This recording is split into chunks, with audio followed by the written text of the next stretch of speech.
So now that we've seen some of the dangers that black can face if he goes for the dynamic approach of direct pressure on c4, we're going to examine the more solid positional line, which starts with the move c5. Now the idea of c5 is to contain white's expansion in the center, but specifically to prevent white from pushing his e-pawn all the way to e5. So for example, should white continue in the same vein with the move pawn to f3, intending to play e4 and e5, black will play knight c6 and after e4, d6, and black makes it just in time to stop e5. Now black will continue with his normal thematic Nimzo Indian idea of playing b6, bishop a6, and knight a5, with a clear conscience that he will not be viciously attacked on the other side of the board. So here white has several different options to try to renew this idea of pushing the e-pawn.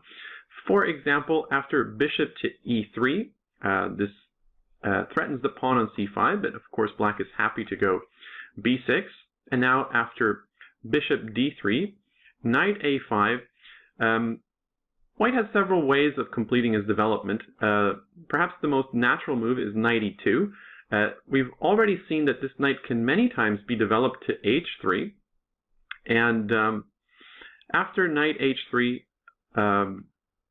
white would like to play f4 and e5, right? So for example, if black plays bishop a6, after castle kingside, we're going to realize that taking this pawn on c4 is not only not so easy, but maybe not worth our time quite yet. Because, well, here, if bishop takes c4, simply bishop takes, knight takes, and queen a4 drops a piece. And if we try to prepare bishop takes c4 with castle kingside, we should always be very, very careful because white might end up pinning our knight. Maybe white will defend the c4 pawn first with queen e2, and after something like rook c8, d5, generally, as black, we are pretty happy to see white close the center this way, because then after e5, we get the closed position that we want. But after bishop g5, we have some serious kingside problems. White is about to continue with the move pawn to f4, and if something like h6, bishop h4, g5, white will always be happy to give up the knight for the two pawns to create this deadly pin, and now f4 is coming again. White is completely winning in these types of positions. The minor pieces on the queen side are isolated from the game. This is exactly what we should try to avoid. So after knight h3, it's a good idea to preempt white's intentions in the center with e5 and also delay castling as much as we possibly can. And now after knight f2, then we can go bishop a6. And after castle kingside, here we have many useful moves like rook c8, queen d7. But I actually like this idea of playing knight d7. This renews the threat of bishop takes c4. Now there's no check on a4. It also takes away white's idea of playing bishop g5. So maybe now we can seriously consider castling kingside, because we don't have to worry about our knight getting pinned. And if, for example, queen a4, defending the pawn on c4, we should already see this as a bad sign for white, to have to reduce his queen to a purely defensive role.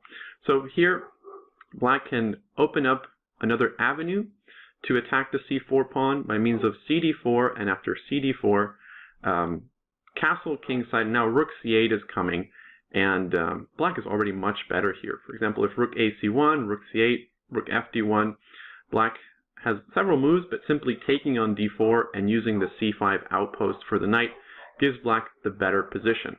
So going back, we see that knight h3 is well met by e5. So another option for white is to try to play f4 right away and develop the knight to f3. But this really creates a tender moment for this pawn on e4 that black can take advantage of with the move bishop to b7. So the bishop generally does not go to b7, especially if there is a strong pawn chain with pawns on g2, f3, e4, and sometimes d5. It's going to feel like our bishop's just biting on granite. the bishop usually wants a nice juicy target it can sink its teeth into, like the c4 pawn. So here, if white plays the move d5, well, already I think that white has overexpanded here, and after the move queen e7, white's going to be hard-pressed to solve his problems along the e file. For example, if queen e2, after something like ed5, cd5, white might be momentarily happy to undouble his pawns, but here, for example, the move knight takes e4, I think just wins a pawn, and I don't think white has enough to show for it. So queen f3 could be another idea to defend e4, but now after rook c8, we see that white is having to defend on too many fronts at the same time. The pawn on e4, pawn on c4, and now if d5, for example, castle kingside, white is going to have to constantly worry about this pawn on e4. For example, if knight h3, e takes d5, c takes d5, queen e7, castles, and rook f e8. e4 is under attack, and if knight f2, then simply bishop takes d5, and white's center collapses right after e takes d5, queen takes e3. So playing f4 runs into this very strong move, bishop b7. So the last possibility for development regarding our knight on g1 is knight to e2. And now after bishop to a6, white still doesn't need to worry about the pawn on c4. It is indirectly defended because of the check on a4. So white can simply finish his development with castle kingside. And once again, I like to avoid castling, especially when it runs into bishop g5. And I like this idea of knight d7. And I think it's also very strong here. So I don't really see a good way for white to continue. White is running out of useful moves, and black has rook c8, c takes d4, castle kingside to look forward to. So I think that black is already better here. And if white tries to put pressure on d6 with bishop f4, well, here we can play queen c7, defending d6. We can also play e5, which is well within the parameters of what we're trying to do. And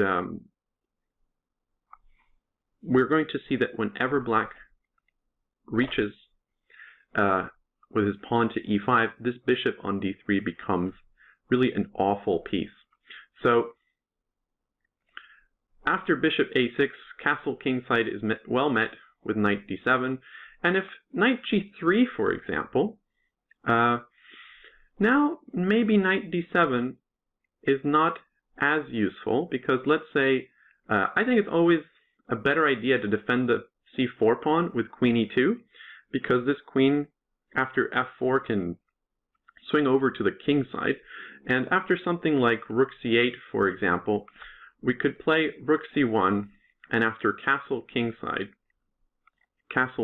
it seems like white is holding his own here, right? The c4 pawn is defended for the moment, but white is basically just buying time until he can play f4 and e5.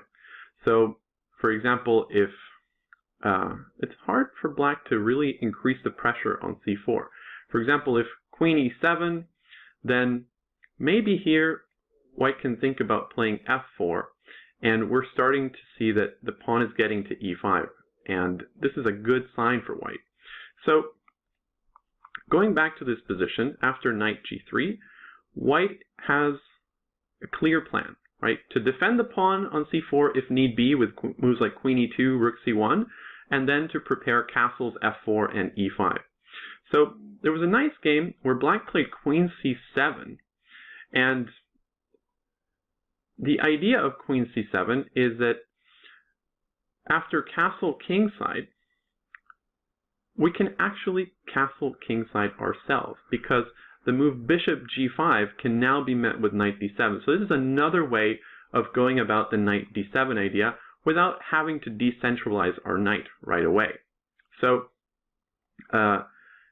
if white decides to play something like queen e2 to keep the pawn defended, now what we can do as black is play c takes d4, c takes d4. It's very tricky, to release this central tension as black, because when you do so, you're undoubling white's pawns. So the timing for this move c takes d4 needs to be just right. But I think here we can get away with it because we are taking the pawn on c4. So we see that this move, queen c7, is a multi-purpose move because it prevents our knight on f6 from getting pinned, which means we're able to castle kingside, but it also puts pressure on c4. So if white were to play rook c1 instead, well, now we can castle, right? Bishop g5, again met with knight d7. And if white castles, well, we're actually threatening to take on c4, right? There's no check on a4. So white should play queen e2. And now, after something like rook a c8, for example, if castle kingside, c takes d4, c takes d4, again, black is threatening bishop takes c4. And the x-rays along the c-file are really nothing to worry about. So black is just up a healthy pawn. Again, bishop g5 is simply met with knight d7. And black has absolutely nothing to complain about. So after queen c7, I think that black just has a great position. The pressure on c4 is quite real. Now, what happens if white says, okay, I get it, the pressure on c4 is real, I'm just going to close the center, and then I'm going to prepare the f4 and e5 pawn break.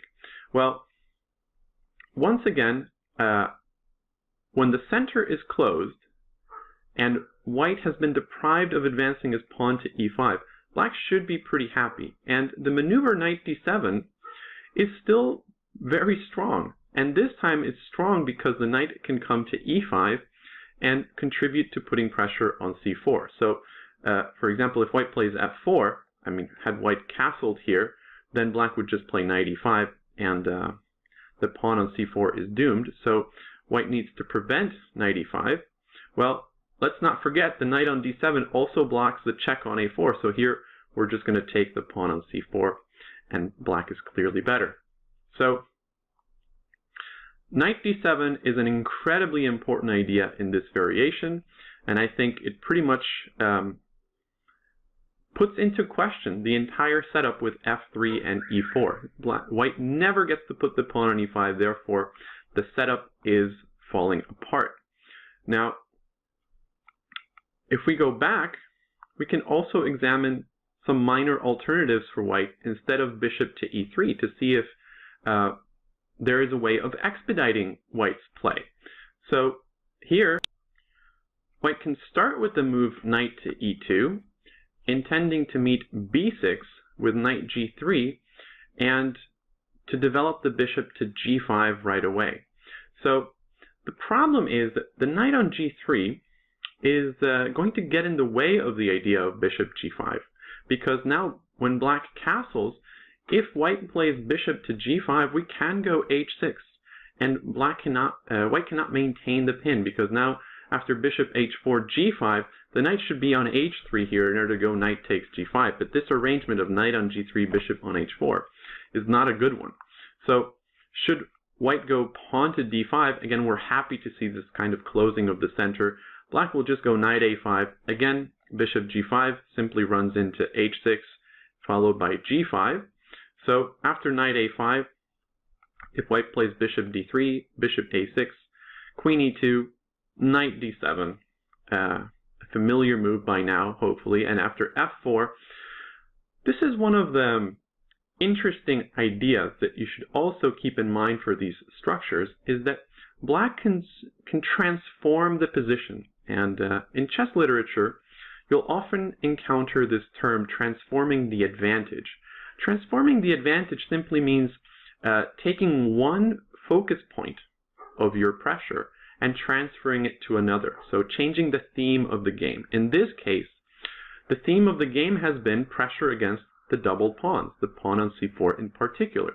But after the move e takes d5, c takes d5, bishop takes d3, queen takes d3, in the game Sakharov against Karpov from 1976, Karpov, one of the leading experts in these types of pawn structures, particularly from the black side, decided to transform the advantage from one where he's playing against double pawns to another where he's playing against the weakness of white's light squares. So after the move pawn to c4, queen f3, knight b3, rook b1, rook e8, castle kingside, and knight dc5, the black knights had a field day with the weak light squares in white's camp.